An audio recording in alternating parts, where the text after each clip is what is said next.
Noong 2019, nakapagtala ang Bureau of Fire Protection ng kabuoang bilang na 18,612 insidente ng sunog sa buong bansa o katumbas ng 50 insidente bawat araw.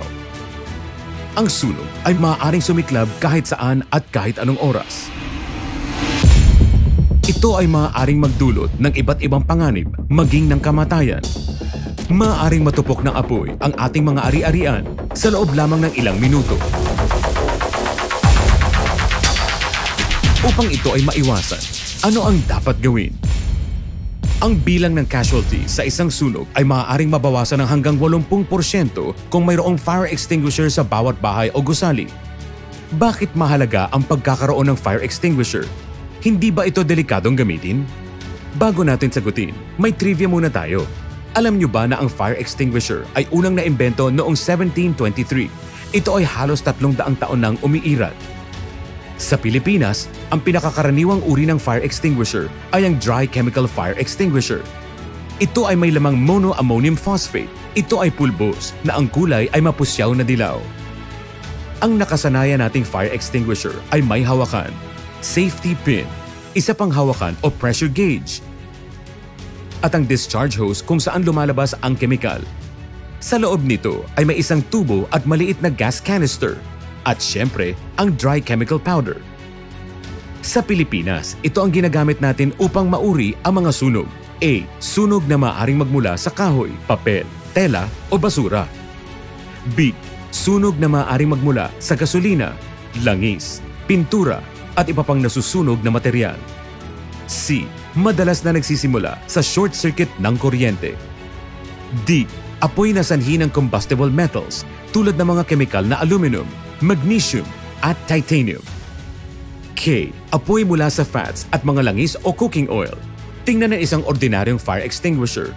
Makikita sa label ang mga titik na A, B at C. Ibig sabihin, ang kaya lamang nito na maapula na sunog ay apoy mula sa kahoy, papel, tela, gasolina, pintura at iba pang nasusunog na likido at mga gamit na dekuryente. Hindi nito kayang matupok ang apoy mula sa combustible metals, animal fats at cooking oil. Ngayon ay mayroon ng Reynolds Max. Lahat ng uri ng apoy mula Class A hanggang K ay kayang maapula ng Reynolds Max. May rating din ang fire extinguisher. Nakasaad sa RA 9514 o Revised Implementing Rules and Regulations of 2019 o Fire Code of the Philippines Section 10.2.6.9e. Fire extinguisher shall consist of a letter that indicates the class of fire on which a fire extinguisher has been found to be effective, preceded by a rating number. Ano ang rating?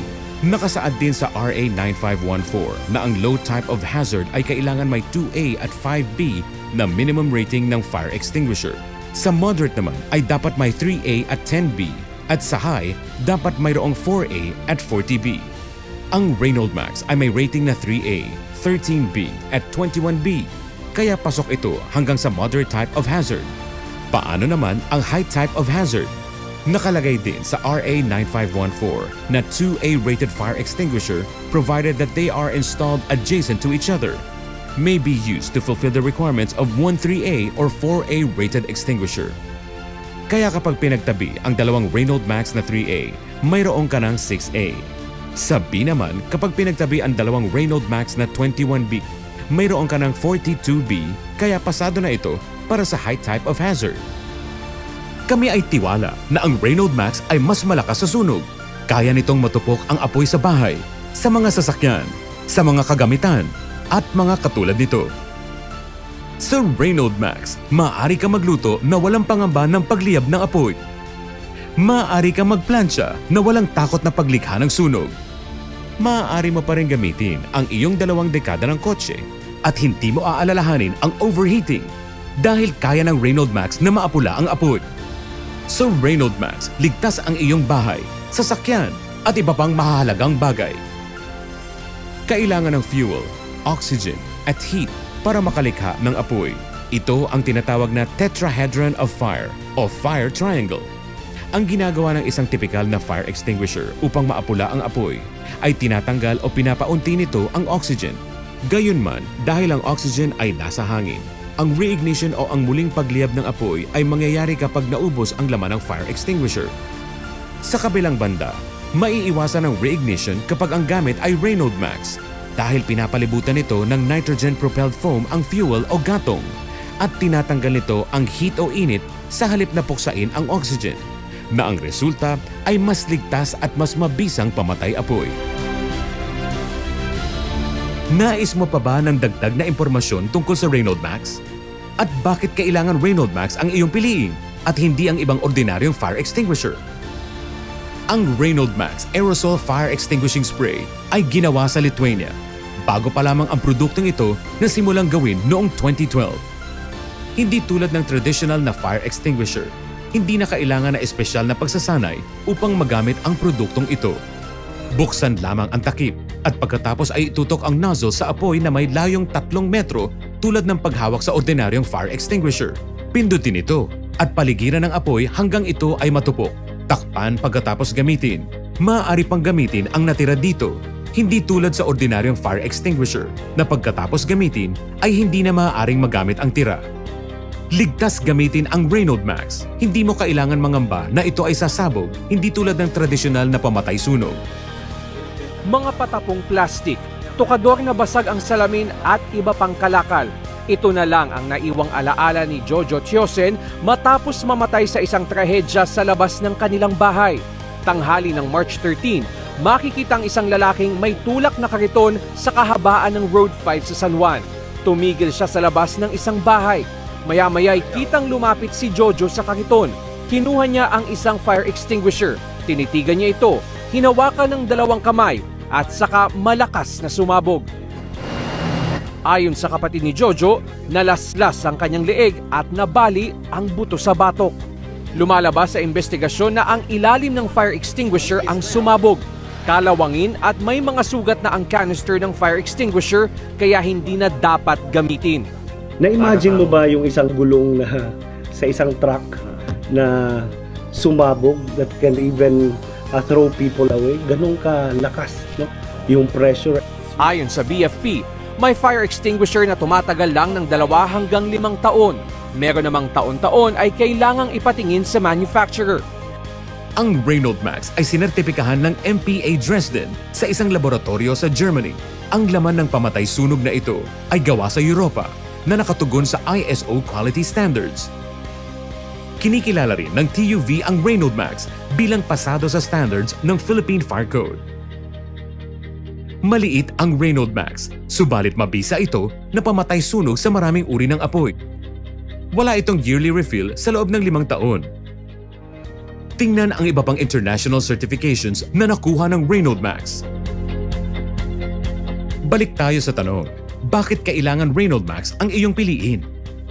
Una, ang isang karaniwang fire extinguisher ay nagkakahalaga ng 2,500 pesos. Pero hindi lamang yan. Kailangan mo pang maglaan ng 1,000 piso para ma-refill ito at magamit pa. O pumapatak sa 4,000 piso sa susunod na 4 na taon.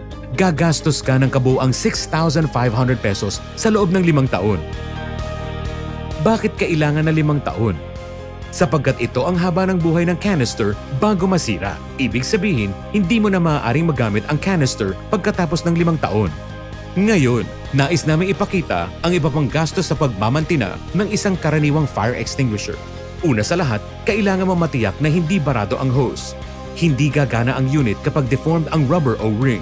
Ang pagpapalit nito ay nagkakahalaga ng 800 pesos. Ikalawa, kung may depekto ang gauge o kung may tagas, may posibilidad na walang pressure na lalabas dito. Ang pagpapalit ng gauge ay nagkakahalaga naman ng 1,200 pesos.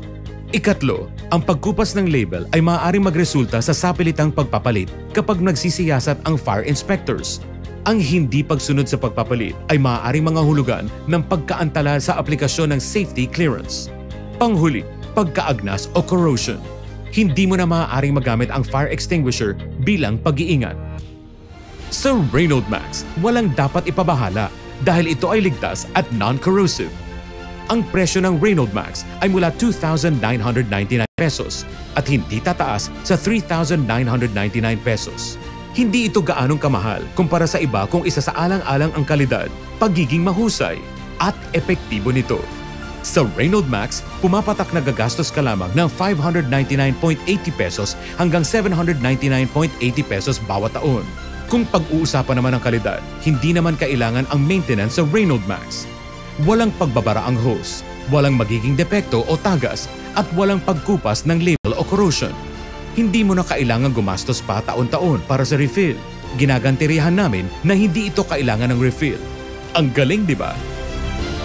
Kung ang pag-uusapan ay husay sa pagbuksan ng apoy, sa karaniwang fire extinguisher, kahit may label o kahit gaano man ito kalaki, kapag ginamit o binuksan mo ito ay madaling kapitan ng kalawang kung ito ay magiging maalikabok.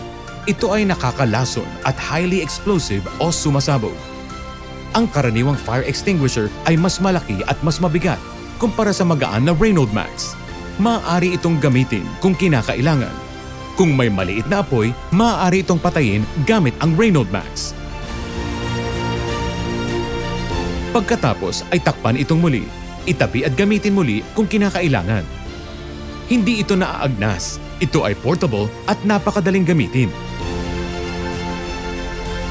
Higit sa lahat, ang pinakamahalaga ay kung paano gumamit ng fire extinguisher sa isang emergency. Nangangailangan ng pagsasanay kung sino mang gagamit ng karaniwang fire extinguisher. Natatandaan mo ang PASS? In case of emergency, maaari mo makalimutan ang ibig sabihin ng PASS, lalo na kapag nagpapanik ka. Sa Reynolds Max, ang paggamit ay madali lamang. Sabi nga, it's easy as ABC. Buksan ang takip, itutok sa apoy, pindutin at ispray. Paligiran ng apoy kung kinakailangan. Ayos, di ba? Sa kabuuan, ang Reynolds Max ay mabilis at madaling gamitin, mabisa at ligtas. Sa ngayon, ito ang aming malalaking kliyente. Sila ang mga unang nagtiwala ng kaligtasan ng kanilang negosyo at mga tauhan. Nais naman namin na ikaw naman ang aming susunod na mapaglingkuran. Hangarin namin na ipaalam sa iyo ang pangangailangan ng fire extinguisher at ang kahalagahan mo, ng iyong pamilya, at ang iyong mga pag-aari mula sa elementong ito na tinatawag nating apoy. Ang fire extinguisher ay ang unang linya ng depensa kapag may sunog. Ang pagiging handa ay makakapagligtas ng iyong buhay at ng inyong mga mahal sa buhay. Ang fire extinguisher ay maaaring maging isang tagapagligtas ng buhay, kaya upang maging ligtas, gumamit ng Reynolds Max. Stronger than fire. Reynolds Max is exclusively distributed by Titanium Enterprise in the Philippines.